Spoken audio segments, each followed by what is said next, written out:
Saudara, kembali lagi di Studio Christian Channel. Pada kesempatan ini kita akan menyimak bagaimana debat antara apologet Kristen Indonesia bersama polemikus Islam. Mari kita simak dan mendengarkan video ini. Tuhan Yesus memberkati. Selamat menyaksikan. Satu bapak polisi, Kayla ingat ya? Nah, saya dengerin Pak polisi sama Bang CP, sama Bu Sofi, sama Kak Elia. Nah, soal ini nih saya pengen tahu nih pandangan. Sebenarnya saya melihat Bapak polisi itu ngomong mungkin ada benarnya juga. Karena memang kalau firman atau kebenaran kita coba, ini yang saya note ya, Jadi kebenaran kalau disampaikan dengan kurang cukup beradab gitu, kebenaran tersebut juga tidak tersampaikan dengan baik gitu. Dia ada ngomong seperti itu. Tapi dari sisi Kak Elia sempat bilang perihal kalau misalnya kita mencoba untuk menginjili dengan cara seperti itu tidak akan masuk kepada mereka gitu. Nah, yang saya mau tanya Kak, yang dimaksud Kak Elia itu saya penasaran sih. Kenapa mereka bisa tidak masuk dengan menggunakan cara yang kelemah lembutan? Bukankah perjalanan Yesus di bumi itu bukankah perjalanan adi kodrati, yang mana itu mencoba untuk memberitakan kerajaan surgawi, dan kerajaan surgawi itu sendiri kan sifatnya kan adalah damai, sejahtera, dan sukacita, bukan sakit, bukan kekasaran, dan bukan kekasaran, keras atau dan lain-lain seperti itu Kak. Ya, itulah pandangan orang yang salah tentang Yesus. Ketika Yesus berbicara dengan Farisi, menurutmu apa pandangan Farisi tentang dia? Apa yang orang-orang Farisi ketika dia menasehati orang Yahudi yang begitu banyak, yang hanya mengikuti dia karena maunya? Apakah dia membiarkan itu? Ketika dia menegur orang Farisi, bagaimana caranya Tuhan Yesus itu menegur? Dan kalau kamu katakan, bukankah dia datang adalah untuk damai? Adalah enggak. Dia enggak datang untuk perdamaian dengan manusia. Manusia dengan manusia, bukan. Dia datang memperdamaikan manusia kepada Allah. Makanya Tuhan Yesus berkata apa? Aku datang bukan untuk membawa damai. Aku datang membawa pedang. Membawa pedang itu adalah dalam pengertian penginjilan. Karena penginjilan itu akan memisahkan orang. Anak dari ibunya, bapak dari anaknya. Karena respon Injil itu hanya ya dan tidak. Nggak ada abu-abu di sana. Nah, menurutmu ketika Tuhan Yesus mengatakan aku datang bukan membawa damai, melainkan membawa pedang, itu konteksnya penginjilan. Itulah pandangan orang yang salah tentang Yesus. Orang-orang berpikir kita harus lembut. Buah dari kelembutan itu ya kesesatan itu. Dia terlalu lembut, pada akhirnya kompromi. Tuhan Yesus bilang apa? Kalau ya katakan ya, kalau enggak katakan enggak. Lembut di sana itu bukan kata-katanya yang lembut, tetapi hatinya yang lembut mau menyampaikannya. Nah, masalah bapak-bapak yang mengaku polisi itu datang ke roomnya CP. Bagaimana kita kalau menyampaikan kebenaran kalau kurang beradab? Masalahnya kurang beradab yang dia maksud itu apa? Dia kan menuduh kurang beradab. Nah, sekarang kita tanya, dia mengatakan kurang beradab itu alasannya apa? Apakah kita menambah dari apa yang kita baca? Mungkin maksudnya, sorry Kak, dia kemarin itu memprotes soal kayak diketawain gitu, kayak diiniin kayak gitu. Jadi mungkin itu lebih ke arah attitude sih, kayak gitu maksudnya dia. Iya, maksudnya masalah ketawa dan lain-lain itu hal biasa. Tapi apa yang mereka sampaikan, CP sampaikan, Bu Sofi sampaikan, itu ada dasarnya nggak, literaturnya nggak dari mereka? Ada Kak. Toh juga, ya udah. Jadi kalau dengan membacakan itu lalu disebut tidak beradab, bukankah yang ngomong itu sebenarnya yang tidak beradab? Karena apa? Dia menghakimi tanpa pengetahuan. Nah, orang banyak menentang proyek apologetika. Waduh, apologetika itu seperti preman apa segala macam. Enggak. Menurutmu ketika Santo Nikolaus itu menampar bidat Arius, apakah dia tidak diperkenan Yesus? Ditampar loh bidat itu. Oh, kita harus lembut-lembut. Apakah ada Athanasius ngomong begitu ke Nikolaus? Enggak. Jadi orang-orang ini mengidentikan kasih itu memang lemah lembut. Tapi lemah lembutnya itu pengertiannya apa? Tuhan Yesus marah loh. Pernah nggak dia marah? Marah. Tuhan Yesus adalah pribadi yang paling banyak berbicara tentang neraka. Ketika dia bilang kepada Farisi dalam Yohanes 8 ayat 24, kalau kamu tidak percaya bahwa kalau dia kamu akan mati dalam dosamu. Ketika Tuhan Yesus berkata begitu, bukankah orang Farisi merasa terhakimi? Pasti. Tapi apakah kita akan menyalahkan Tuhan Yesus? Enggak kan? Ketika dia memporak-porandakan pedagang-pedagang yang di bait Allah, apakah menurutmu dia marah? Ini penjual burung. Aduh, apakah gitu kira-kira memindahin barangnya? Yang dia rusak-rusak itu orang penjualan jadi sarang penyamun. Apakah dia marahnya lembut-lembut? Enggak. Ingat, Dui Natur Kristus, kasihnya, keadilannya itu beriringan, berjalan. Jadi jangan pandang Allah itu adalah kasih, tapi kamu melupakan Allah itu adalah Allah yang adil. Nah, demikian juga menghadapi kadrun-kadrun ini. Ada tempat bagi mereka di mana mereka harus ditreat dengan halus. Betul itu, harus ditreat dengan baik. Tapi ada masa, seperti yang tadi, yang ngayal-ngayal begitu. Ada masa buat dia, pahamnya itu harus dihancurkan. Ditunjukkan semua dalil yang dia pahami itu. Agar dia membuka dirinya. Seperti tadi, saya ngajar, masuk nggak di kepala dia? Enggak kan? Enggak masuk. Iya, nggak masuk. Nah, berarti pahamnya dia yang menyebabkan ajaran itu nggak masuk harus dirusak dulu. Nah, Bu Sofi, CP itu tugas mereka. Karena yang bisa merusak pikirannya itu adalah apa yang dia imani itu. Kayak tadi coba misalnya, saya capek ngomong terus, nggak ada yang masuk.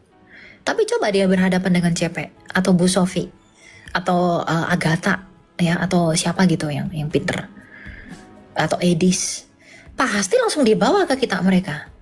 Kalau mereka sampai nggak bisa jawab, mereka akan merenungkan. Artinya apa? Cara itu membuat mereka berkontemplasi, merenung. Oh iya ya, pertanyaan saya kalau diaplikasikan ke iman saya juga akhirnya jadi begini.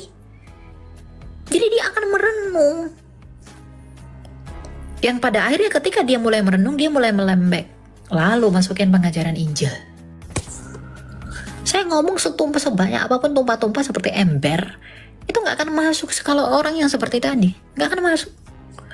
Tapi kalau ajaran jadi telanjangi, harus baru dia tahu apa yang benar.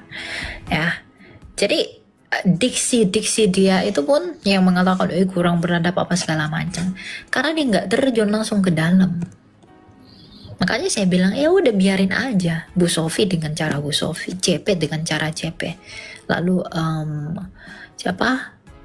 Edis dengan Edis, Agatha dengan cara Agatha. Biarin aja mereka dengan cara mereka. Nggak usah sok-sokan kita tuh jadi guru BP buat mereka. Karena mereka ada pangsa pasarnya tersendiri. Ya, tapi yang paling penting tuh ini, motivasi. Iya, saya setuju sih. Soal pangsa pasar saya setuju sih. Mungkin apologet ini pangsa pasarnya tuh lebih kepada kayak penginjilan kebenaran, terutama kepada orang-orang yang tidak mengenal Kristus gitu ya Kak ya. Gini, ketika kita menunjukkan betapa kotornya ajaran mereka, bukankah itu membuat syukurmu semakin bertambah sebagai orang Kristen karena kamu di dalam Kristen? Jadi tujuan kita itu bukan untuk narik orang ke dalam, enggak. Kalaupun itu terjadi, puji Tuhan. Tapi tujuan kita ini nih, membentengi orang Kristen ini. Kalau kamu dituduh begini, jawabannya begini. Kalau masih ngeyel, mirroring ke kitab mereka, tanyain hal yang sama, gimana jawabannya, tuh kan gitu. Ya tujuan kita tuh memelihara domba ini agar nggak lari dari dalam keluar. Kalau ada pun yang ikut masuk, puji Tuhan, itu kuasa Tuhan kita. Saya nggak bisa bawa orang menjadi percaya Yesus, itu kuasa Tuhan. Jadi jangan ada orang, wah saya udah bawa orang kepada Yesus. Enggak, itu Tuhan yang berkuasa untuk hal itu. Ya. Tetapi yang terpenting adalah motivasi yang mendasari mereka melakukan itu apa. Makanya saya bilang sama bapak itu, dia terlalu cepat menilai, dia terlalu cepat menghakimi. Makanya bahkan lebih keras saya mengatakan, pandanganmu nggak berguna. Saya mengatakan itu. Orang katakan, waduh Elia kamu apa nggak boleh begitu ngomong gitu. Saya nggak peduli, karena memang pendapat itu nggak berguna. Yang pertama, alasannya nggak jelas. Yang kedua, dia menghakimi apa yang udah dilakukan para apologet tanpa tahu mengapa para apologet melakukan itu, dan yang paling parah, tanpa mempertanyakan kenapa para apologet melakukan hal seperti itu. Ya, itu saya paham sih, karena dia nggak tahu backgroundnya dulu. Soalnya itu dia nggak melakukan, otomatis empatinya itu dia nggak nyampe ke sana gitu. Dia nggak melakukan hal yang apologet lakukan gitu. Iya. Jadi begitu. Tapi Kak, sorry ya. Ini kalau kemana saya amati sih dari roomnya saya amati ya. Kalau si Kak Eli kan tipikalnya itu memang lebih bukan tipikal yang lebih ada sound yang ketawa-tawa gitu, tapi lebih fokus kepada kebenarannya langsung gitu. Jadi kayak lebih menampar lah kata-katanya gitu dibandingkan instrumen-instrumennya. Cuman gini Kak, kemarin saya sempat lihat roomnya. Yang saya amati itu dari followernya gitu. Yang saya khawatirkan jadinya followernya ini terinfluence dengan dengan cara mereka gitu. Dan menurut Kak Elia, apakah kira-kira ini kalau kita ngomong skala makro ya, apakah ini nanti dampaknya ini adalah jadi tuh kita sebagai follower kayak saya kan followernya Kak Elia nih. Kalau misalnya kita terikut juga stylenya terikut stylenya influencernya gitu, bukankah itu nanti akan bisa menyebar dan jadi banyak, dan itu jadi saling berperang ya gitu, jadi tidak ada gitu hal-hal yang malah menambah dosa gak sih gitu, maksud saya kayak ngata-ngatain kan di kolom komentar. Berperang dengan mereka itu wajib. Efesus 6, lawan kamu adalah penghulu-penghulu di udara. Mereka kan memang pengajarannya dari situ, dari penghulu-penghulu di udara ini, kerajaan yang gelap yang tak kelihatan itu. Gitu. Ya memang harus dilawan, dengan kita harus berperang dengan mereka. Ajaran-ajaran mereka yang rusak itu. Ya, tetapi peperangan yang dimaksudkan di sini bukan peperangan fisik dan lain sebagainya. Makanya orang yang mendengarkan itu juga harus punya hikmat. Hikmat apa? Untuk memilah. Sanggup nggak dia melakukan itu? Bisa nggak dia melakukan itu? Ya, nggak ada kasus di mana karena menonton Christian Prince atau menonton Bu Sophie lalu ada orang Kristen yang berperang, yang pada akhirnya buat keributan dengan orang sebelah, misalnya orang lain. Nggak ada. Cuma bagi orang Kristen yang mendengarkan apologetika ini, itu adalah untuk memperkuat iman mereka, memupuk iman mereka, bahwa mereka harus berpikir bahwa Kristus itu begitu sempurna, sehingga ketika yang di luar Kristus itu diberitahu betapa jeleknya ajaran itu, dia semakin bangga di dalam Kristus itu. Gitu loh. Ya kita kan bersyukur kita di dalam Tuhan yang kita yang benar. Karena kalau aku di sana, waduh, aku bakal begitu. Jadi orang yang punya niat untuk ke sana jadi nggak jadi. Gitu loh. Orang kan punya intensinya masing-masing dalam pengertian apa. Orang itu bisa dipuaskan, bisa disadarkan itu dengan cara-cara tertentu. Makanya saya katakan don't judge. Jangan hakimi. Mereka rela loh berkorban waktu, tenaga, pengetahuan, belajar. Dan yang paling penting adalah mereka melakukan itu karena panggilan mereka untuk apa? untuk membungkam tuduhan-tuduhan mereka tentang iman kita. Kalau kita jelasin Kristen terus, mereka nggak akan pernah bisa paham. Tapi kalau itu di mirroring ke mereka akan merenung. Wah, ternyata gitu ya. Oh, ternyata gitu ya. Pada akhirnya kesadaran itu akan membuat mereka pengen belajar terus, dan pada akhirnya sampai kepada poin apa yang apologet kita itu sampaikan. Baru Injil masuk. Kayaknya ada ayat yang berkata jangan kasih mutiara kepada babi. Itu artinya kamu jangan kasih sesuatu sama orang bebal, nggak berguna. Tapi kalau kebebalannya itu dia ubah dengan kesadarannya sendiri, dengan belajar kepada apa yang kita ungkapkan, dan dia akan berubah, kebebalannya akan berubah karena dia sadar bahwa ajarannya pun rusak, baru Injil dimasukin. Itu cara yang benar. Gitu. Jadi aku nggak masalah dengan cara mereka itu, ya. Meskipun saya dengan CP, dengan Bu Sofi banyak yang berbeda pandangan pada hal-hal tertentu. Oh, kita banyak sekali perbedaan dengan CP dan dengan Bu Sofi. Tapi mereka tuh orang-orang senior. Saya baru banget ya apologetika ini. Gitu. Jadi mau mereka ada sound-sound ketawa itu, saya pikir sound-sound ketawa itu hanya untuk membuat suasana jadi lucu. Ya mungkin untuk orang yang mendengarkan mungkin terkesan menghina ya, mengejek begitu yang sound itu. Tapi selama itu disikapi dengan baik ya saya pikir tidak masalah. Tapi kenapa saya pribadi nggak pakai sound ketawa apa segala macam? Karena bagi saya penginjilan itu adalah sesuatu yang berwibawa buat saya.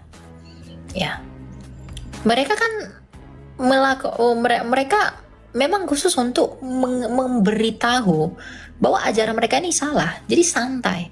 Saya kan nggak pernah buka ajaran mereka. Saya nggak pernah buka kitab mereka. Saya bahas firman Tuhan terus. Ditanya ini pakai tanya ini gitu. Jadi saya nggak mau campur-campur ada ketawa karena saya punya reason untuk itu. Saya punya alasan. Karena ranah saya dengan ranah mereka berbeda. Ranah saya itu penginjilan, apologetika. Kasih tahu apa yang mereka tanya, sejawab aja. Kalau mereka kan melihat ajaran mereka, bukan di Injil itu. Gitu. Ya, jadi ya saya sih sejauh ini nggak bermasalah dengan mereka. Karena ya udah lakuin aja yang menjadi bagian mereka. Tuhan juga yang menuntun mereka untuk melakukan itu. Gitu. Nah, ini sih sangat menghargai saya sih. Memang jarang ada orang yang seperti itu, apalagi berani mati ya. Bisa dibilang kayak berani untuk itu kan resikonya tinggi sekali gitu. Memang nggak. Makanya saya bilang sama Bapak kemarin, dia datang menjadi penasehat yang tak dibutuhkan di saat orang rela mengorbankan nyawanya demi Kristus, sedangkan dia tidak melakukan hal yang sama. Tapi dia terlalu mudah untuk ngejudge. Itu yang saya nggak suka dari Bapak itu. Mau dia polisi kayak apa kayak saya nggak peduli. Gitu.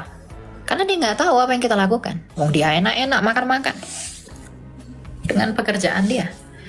Tapi kita kan nggak begitu. Ya, jadi memang gaya saya meskipun ya saya membela CP dan Bu Sofi itu bukan karena saya serupa dengan mereka. Kalian tahu cara saya dengan CP dan Bu Sofi itu sama sekali tidak sama. Cara kita tuh beda banget. Ya, saya dengan mereka tuh beda sekali. Tapi saya pun yang berbeda dengan mereka. Saya nggak mau menghakimi mereka. Kalau Anda sering mengikuti roomnya dia, CP dengan juga Bu Sofi, ada berapa banyak orang dari sebelah itu yang pada akhirnya sadar dengan ajaran mereka yang sesungguhnya berkat apa yang mereka jelaskan itu. Satu jiwa aja berharga loh. Ini masalahnya bukan satu jiwa. Banyak yang pada akhirnya mengerti, pada akhirnya sadar dengan ajaran mereka ternyata memang seperti itu. Nah ini yang perlu dibenahin lagi. Nah orang-orang yang sudah dirusak begini doktrinnya itu dikasih ke orang-orang seperti saya. Memang yang khusus pengajar-pengajar. Jadi nggak ada yang salah. Ya, ketika Rasul Paulus marah-marah, ketika bapak-bapak gereja berlawanan dengan para bidat. Mereka lebih parah loh dari kita loh. Kita nggak pernah menampar orang. Santo Nikolas itu menampar bidat. Pelang katanya, kamu sesat. Kamu katakan Yesus itu bukan Tuhan, bukan ilahi. Kira-kira begitu. Tapi kan dia melakukan itu karena cintanya kepada Tuhan, kepada ajaran itu. Ya. Jadi Oke. makna kasih itu harus didalemin. Bukan berarti kita itu dalam memberitakan Injil ya dalam pengertian begini loh, kebencian atau mungkin kekasaran ya. Apa yang dilakukan bapak-bapak gereja itu, misal Santo Nikolaus itu menampar bidat Arius begitu, ya kita nggak harus lakukan yang begitu sekarang karena kita nggak tahu, mungkin itu karena parahnya ajaran yang salah itu dulu, makanya sampai Santo itu melakukan itu. Tapi sekarang kan caranya udah berbeda, segmennya udah berbeda gitu. Jadi ya harus berhikmat lah untuk melakukan dan untuk menilai. Jangan terlalu cepat menilai gitu. Itu ya, itu yang bisa saya sampaikan. Siap Kak Elia. Soalnya kemarin juga lagi menikmati sih memang, tapi tiba-tiba pas Pak Polisi itu masuk, saya lihat jadi kayak ini orang ada benernya juga gitu. Jadi kayak penasaran aja, pengen tahu dua sisi gitu. Gitu sih Kak Elia. Ya, mungkin niat dia benar, tapi caranya itu niat dia benar tapi dasarnya nggak benar. Gitu kan, dia nggak tanya dulu kenapa begini dan lain-lain. Itu urusan dia lah. Banyak yang seperti itu tanpa dia merenungkan. Dia banyak pengen orang jadi guru tanpa pernah mau mengajar. Paham nggak? Jadi banyak orang pengen jadi guru, pengen kelihatan jadi guru, tapi nggak pernah mengajar. Nah itu kayak gitu tuh. Dia mengajari orang yang sudah mengajar, gitu loh. Itu salah. Ya, kalau saya bukan orang anti kritik ya, teman-teman. Saya punya om, saya punya papa, saya punya mama, saya punya Pak Tong, pendeta. Saya punya banyak orang yang selalu menasihati saya. Harus begini, coba lebih begini lagi. Saya terima tuh semua. Makanya kemarin waktu Cynthia, om saya bilang dan tante saya bilang, kamu itu udah banyak berubahnya dari yang dulu. Caranya gitu. Udah mulai lebih baik dari yang dulu-dulu. Kalau dulu-dulu itu kamu masih sempat gerem atau apa. Sekarang udah beda. Gitu. Saya selalu menerima hal-hal yang memang baik buat saya.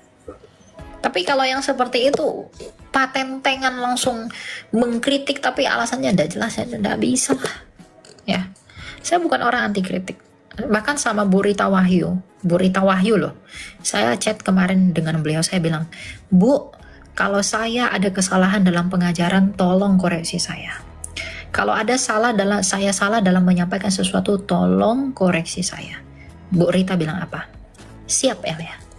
Sama Pak Gracia Pelo. Sebelum saya buat konten, saya kasih tahu deh, Pak Gracia, saya mau belajar dari Bapak. Saya pengen dikasih tahu ini, saya kasih tahu. Saya buat video.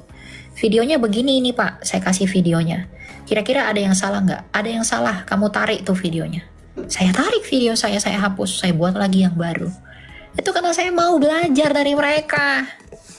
Bukan merasa benar sendiri. Jadi kalau saya buat sesuatu, itu saya sudah tanyakan dulu kepada orang-orang yang lebih senior dari saya. Sama Pak Bambang Nursena kemarin saya chat juga. Pak Bambang, saya mau tanya mengenai Septuaginta begitu. Meskipun belum beliau bilang saya masih sibuk, nanti kalau saya ada waktu. Tapi itu upaya saya untuk saya itu menghargai mereka itu sebagai orang yang senior gitu loh. Itu cara saya. Pak Bambang saya chat, Pak Gracia Pelo saya chat, Bu Rita Wahyu yang udah senior ini itu saya tanya kepada mereka. Gitu. Jadi kalau orang bilang, "Wah, kamu anti kritik," saya nggak anti kritik. Tapi saya lihat yang kritik itu siapa. Gitu loh.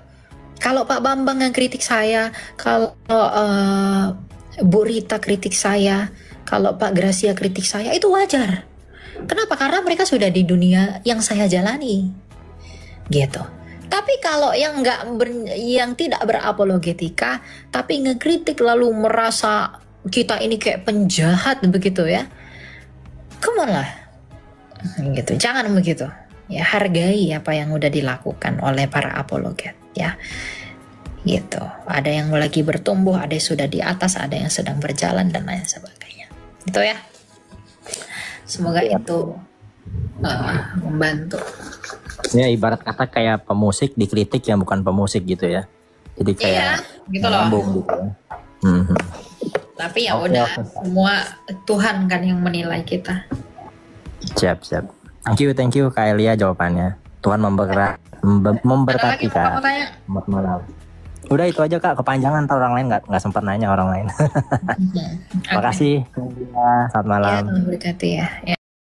Bapak Ibu Saudara, kita sudah dengar bagaimana debat ini dan mari kita simak bersama dan mari kita juga akan memberikan komentar-komentar yang baik dan positif. Maka dari itu Bapak Ibu, mari kita juga merenungkan firman Tuhan di dalam Amsal pasal yang kedua ayat 1 sampai yang ke-22. Begini bunyi firman Tuhan. Faedah daripada menuntun hikmat. Hai anakku, jikalau engkau menerima perkataanku dan menyimpan perintahku di dalam hatimu, sehingga telingamu memperhatikan hikmat, dan engkau mencenderungkan hatimu kepada kepandaian. Ya, jikalau engkau berseru kepada pengertian dan menunjukkan suaramu kepada kepandaian, jikalau engkau mencarinya seperti mencari perak, dan mengejarnya seperti mengejar harta terpendam, maka engkau akan memperoleh pengertian tentang takut akan Tuhan dan mendapat pengalaman akan Allah. Karena Tuhanlah yang memberikan hikmat, dari mulutnya datang pengetahuan dan kepandaian, menyediakan pertolongan bagi orang yang jujur, menjadi perisai bagi orang yang tidak bercela lakunya, sambil menjaga jalan keadilan dan memelihara jalan orang-orangnya yang setia. Maka engkau akan mengerti tentang kebenaran, keadilan, dan kejujuran, bahkan setia jalan yang baik. Karena hikmat akan masuk ke dalam hatimu dan pengetahuan akan menyenangkan jiwamu. Kebijaksanaan akan memelihara engkau, kepandaian akan menjaga engkau, supaya engkau terlepas dari jalan yang jahat, dari orang yang mengucapkan tipu muslihat, dari mereka yang meninggalkan jalan yang lurus dan menempuh jalan yang gelap, yang bersuka cita melakukan kejahatan, bersorak-sorak karena tipu muslihat yang jahat, yang berliku-liku jalannya dan sesat perilakunya, supaya engkau terlepas dari perempuan jalang, dari perempuan yang asing, yang licin perkataannya, yang meninggalkan teman hidup masa mudanya dan melupakan perjanjian Allahnya. Sesungguhnya rumahnya hilang, tenggelam ke dalam maut, jalannya menuju ke arwah-arwah. Segala orang yang datang kepadanya tidak balik kembali dan tidak mencapai jalan kehidupan. Sebab itu, tempuhlah jalan orang baik dan peliharalah jalan-jalan orang benar. Karena orang jujurlah akan mendiami tanah, dan orang yang tak bercelalah yang akan tetap tinggal di situ. Tetapi orang fasik akan dipunahkan dari tanah itu, dan pengkhianat akan dibuang dari situ. Demikian jauh kebenaran firman Tuhan Bapak Ibu, dan biarlah hikmat dari Tuhan menyertai, menuntun kehidupan kita. Marilah kita menjadi berkat untuk orang-orang yang ada di sekeliling kita. Dan mari kita saling mendoakan, saling mendukung satu dengan yang lain. Sampai jumpa di video-video berikutnya, dan Tuhan Yesus memberkati kita sekalian.